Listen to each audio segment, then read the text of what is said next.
පොඩි කාලේ ඉඳන්ම හැම දෙයක්ම කළේ අම්මා. සාමාන්‍යයෙන් මම මොන දේ කරත් මුලින්ම කියන්නේ අම්මට. මට නම් මගේ ජීවිතේ ලොකු චරිතයක්. මගේ අම්මගේ නම ආරා ලීලාවති. දැනට අවුරුදු 80ක් වෙනවා. ඇත්තටම එයාට මං හින්න ගොඩක් සතුටුයි. අම්මා කියන චරිතේ මගේ ජීවිතේට ගොඩක්ම ලං වුණේ අම්මා ගොඩක් අසනීප වුණාට පස්සේ. මගේ අම්මා තමයි ඇත්තටම මේ ලෝකෙ ඉන්න හොඳම කෙනා කියලා මට කියන්න තියෙන්නේ. හිත නිවෙන්න ඕනේ නම් නිවෙන, සැනසෙන්න ඕන නම් සැනහෙන. ඒ වගේ දෙයක් තමයි මම අම්මව දකින්නේ. මගේ ආදරයට අසීමිතව ඊට එහා ගිහිල්ලා ආදරය කරන කෙනෙක්. අම්මා තමයි මගේ ලෝකෙ වීරයා. අම්මත් එක්ක තියෙන බැඳීම කොච්චරක්ද කියලා මට තේරෙන්නේ නැහැ. ඒ තරම් මං සාමාන්‍ය මොන දේ පටන් ගත්තත් මගේ හිතේ තියෙන දේක් මුලින්ම කියලා කියන අපේ අම්මට. ගොඩක් ආසෙ ඉතින් අපිට ලස්සනට අඳලා තියන්න තමයි. ඇත්තටම දැන් මට පුළුවන් අම්මා වෙනුවෙන් ඕන දෙයක් කරන්න. මොකද මං හිතනවා මට හැකියාවක් තියෙනවා කියලා. ඉතින් යාස ගොඩක්ම දැන් ට්‍රැවල් කරන්න. අම්මට අසනීප වුණාට පස්සේ අම්මා කියන චරිතය මගේ ජීවිතේ කොයිතරම් වැදගත් චරිතයක්ද කියන එක මට දැනුනේ ඒ කාලෙදී. අම්මා ආස තැන් වලට එක්කන් යන්න යාගේ බලාපොරොත්තු ඉටු කරන්න තමයි මගේ එකම හීනේ. අයියට අම්මා ළඟ වැඩි කියලා හිතලා පොඩ්ඩක් මං අම්මගෙන් ඈත් වුණා. ඒ චුට්ට ලොකු වෙන්න තේරුණා අම්මා අයියටත් වඩා මටයි ළඟ කියලා. ඉතින් මගේ අම්මා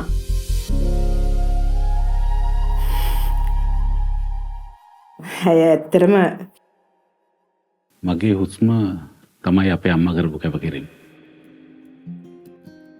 ජීවිතේ සතුට කියන එක තමයි ඉතා වැදගත් වෙන්නේ කියන ඉගැන්වුවේ අම්මා.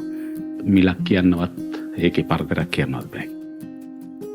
එයා ගොඩක් අහිංසකයි. එයාට චරිතයක්. ඒකට තමයි මම ගොඩක්ම කැමති. හරි සතුටක් එනවා ඉතින් අම්ම බලන්න යනවා කියද්දි. මොකද වෙනමනේ ඉන්නේ දැන්. රණ්ඩු කරා කියලා අපි හිතන්නේ නැතුවම අපිම කතා කරනවා ගිහින්. ඉතින් මගේ ජීවිතේ අධ්‍යාපන පැත්තෙන් සම්පූර්ණ වුණාටත් වඩා මට සතුටක් දැනුනේ අම්මා සනීප වෙලා ආපහු අපි අතරට ආපු එක. අම්මාට ඕන හැමදේම දෙන්න කවදා හරි නිකන් එයා රචනක් වගේ කරන්න. ඒ වැරදිච්ච තැන්වලදී අම්මා ඉදිරිපත් වෙලා මං අද ඉන්න තැනට මාව ගේන්න ගොඩක් මහන්සි වෙලා තියෙනවා. මේ කියපු වචන එක මං ආයේ හිතද්දි මටම දුක හිතුණා. මං අම්මගේ හිත චුට්ටක් රිද්දුවා නේද කියලා මට හිතුණා. ඕනම කෙනෙක් එක්ක අපේ අම්මා ගොඩක් හිතවත්.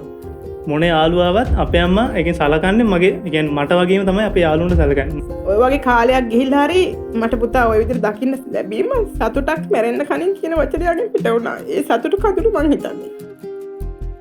මගෙත් තියෙනවා පෙරලා යුතුයකම් වගකීම් ටිකක්. ඒක මම ඉටු කරනවා. ඒක අම්මා සමාජයකට බලාපොරොත්තු වෙන්නේ නැති වෙන්න පුළුවන්. මං කවදා හරි දවසක මගේ අම්මට සලකනවා කියන එක අදිෂ්ඨාන කරන තමයි මගේ ජීවිතේ ඉස්සරහට ගියේ. අපි තැනකට ගිහිල්ලා නෙමෙයි අම්මලා බලා ගන්න ඕනේ මට තේරෙන විදිහට. විශේෂ දවසක් නැහැ. හැමදාම කියන්නේ මගේ ආදරේ ලැබෙනවා.